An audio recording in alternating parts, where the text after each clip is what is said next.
Hey, I'm Desiree Cocroft, your Get Your Life coach, and welcome back to my channel. Today we're going to just talk about how we can make sure that we manage our life without what we typically think is time management. Most times we're trying to manage all the things going on in our lives and trying to make all the time in the world for everything.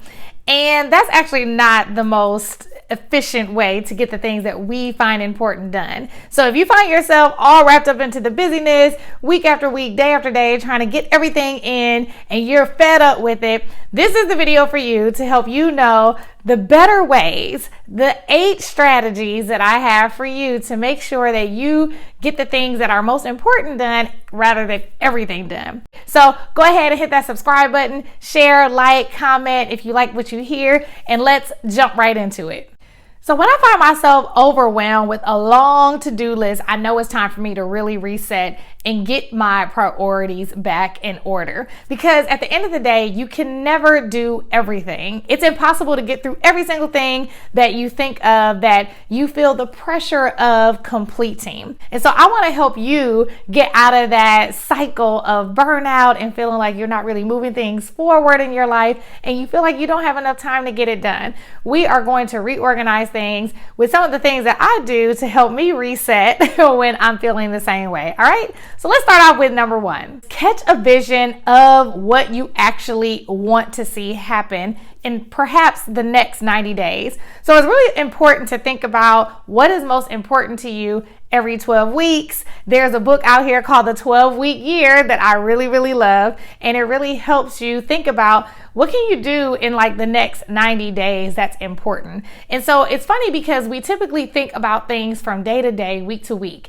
But if we truly catch a vision of what we desire to accomplish long term, it could very well serve us because now we can decide, okay, because I want to make sure these things are moving forward long term, these are the things that are important to me today as a result. We can make sure the things that are important to us get done in the time that we have because we can't buy more of it. So we might as well get down to what is it that matters most to us and focus on that. And so that's why number 1 is so important, to catch a vision of what you want to see in your life. You can say the next 90 days, you can say the year, but get down to what is most important to you by fast forwarding of what you want your life to look like, sound like, and feel like in whatever area is really pressing for you right now. Maybe it's your career, maybe it's your business, maybe it's your personal life, but whatever that area is, I want you to take some time and think about what is most important to you in that area that you actually want to see a change in, because that is going to dictate how we plan out our weeks, and that's going to get things very clear for us. All right. So number 1 is vitally important. You got to get that done before you start moving on into figuring out how to make sure things happen in your day. All right. So that's number 1.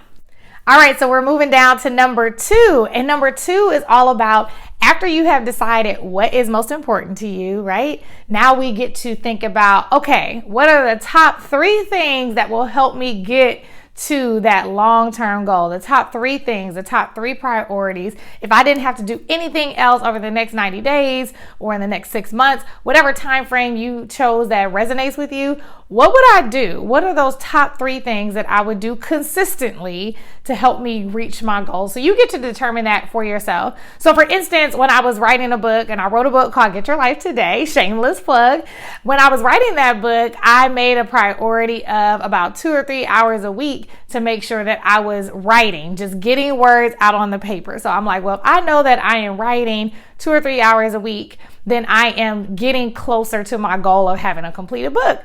And then the days that I couldn't write because I travel a lot for my day job, I decided to use a transcription app. And so I would actually speak into this app while I was driving, and that helped me get more words so that I can get closer to a completed book. So that's really all I focused on for those couple of months as I was trying to get words out on paper so that I can have this goal completed.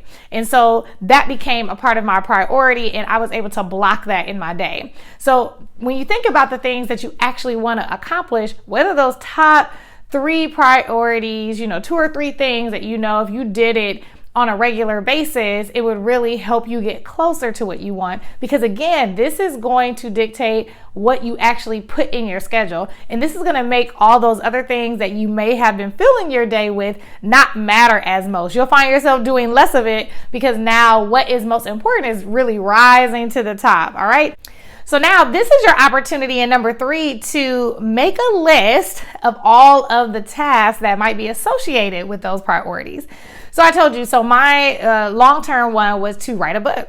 And so one of the priorities was to get words on paper. And I kind of explained 2 of the things that I did to get words on paper. One was I took some blocks and I would just actually write. I would write in my computer, or sometimes I would journal. I would just get words down. And then I also did the transcription. And so I would also talk into an app, transcribe those words, and then I would email it to myself. So those were some of the tasks that I had to do. There were other tasks associated with this, obviously, right? I had to start organizing things into a Word document. I had to create an outline to help me figure out in what order did I want to tell the story. I started looking for a book coach to help me have some accountability, all of those things. So number 3 is about, okay, go ahead and brain dump all the things that are associated with those priorities. So these are just the actual tasks that are at hand to help you get closer, right? Most of us get frustrated with managing our time because at the end of the day, we don't see anything that is significant that has happened in our life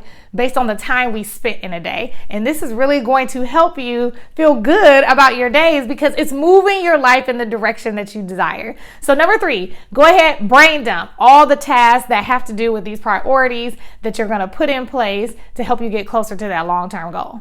All right, so we're about halfway there. We are at number 4. If you read Tim Ferriss's book, 4-Hour Workweek, this is a tactic from that book. And number 4 is about, okay, look at your task list. Is there anything you can automate? What? Is there anything that you can automate? And automating means, is there something that can be done electronically? Is there a software? Is there an app for that so that you can get something done? So one way to automate for me with my book was using the transcription app. That was a way of automating. If I was driving, I was talking to the app. I didn't have to remember my thoughts around my book while I was driving and go back home and type it up. I just had to talk really slowly into the transcription app and then email the words to myself. All right. And so that was my way of kind of automating that process. And there are so many different ways to automate whatever it is that you have going on. I'm sure there's an app for that can help you automate it. So I want you to really get creative. Look at your list. Think about what things on this list could I truly automate? What could I just get off my table, right? Get it off my task list. All right. So that's number 4. Halfway through and you're already feeling lighter, I'm sure, because now we're automating. You're like, oh my goodness, I don't even have to do half of the stuff that's on my list. You don't. All right, so let's move down to number 5. Number 5 is really similar to 4 in the sense that this is about asking yourself, well, could someone else, a physical person, actually do some things on my task list? Love where your head is at, because if you've automated, then you could also do what Tim Ferriss also talks about is delegation, right? So you can delegate tasks to other people. And so I did that when I was writing the book. So I found a book coach and a self-publishing company to help me not think about some of the things that I didn't want to think about. I didn't want to think about finding the ISBN and all the little details that come into writing a book. I'm like, yeah, let me outsource that because I really don't want to figure all of that stuff out for myself, which in turn gives me time to do other things that are important to me.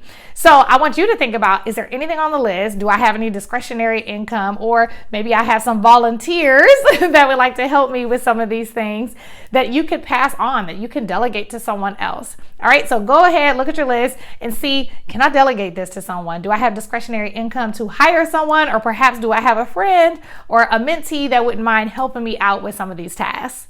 So now you should be left with a list of things only you can truly do. So this is when you get into blocking, right? Blocking this sacred time for you to get things done in that area. And I would suggest to block it into small chunks. How can you block it in small chunks on a daily basis and a weekly basis so that it can be very easy to achieve it? So rather than spreading ourselves thin, how can we spread ourselves in a way that is in small, achievable, very focused chunks?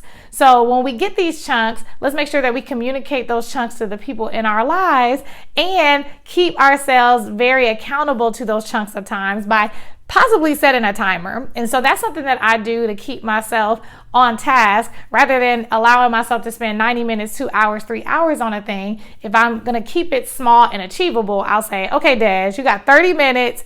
You're going to work on this. And when the 30 minutes is up, you got to move on. And so that makes me stay very focused. And I actually get a lot done in those 30 minutes. Now, of course, you can give yourself permission to give yourself more time to work on a thing. But the point is to keep you from being discouraged about the time or feeling like you don't have enough time. You can really just make yourself focus on small chunks and whatever you can get done. So give yourself permission, 30 minutes, we're gonna get it done because as one of my mentors says, done is better than perfect because perfect does not exist. All right. So number 7 is communicate your plans to other people. And so this is really important. And I think that we forget about this when we talk about managing our time and managing our schedule, because if we do not communicate our schedule with others, they'll start scheduling things for us, unbeknownst to us.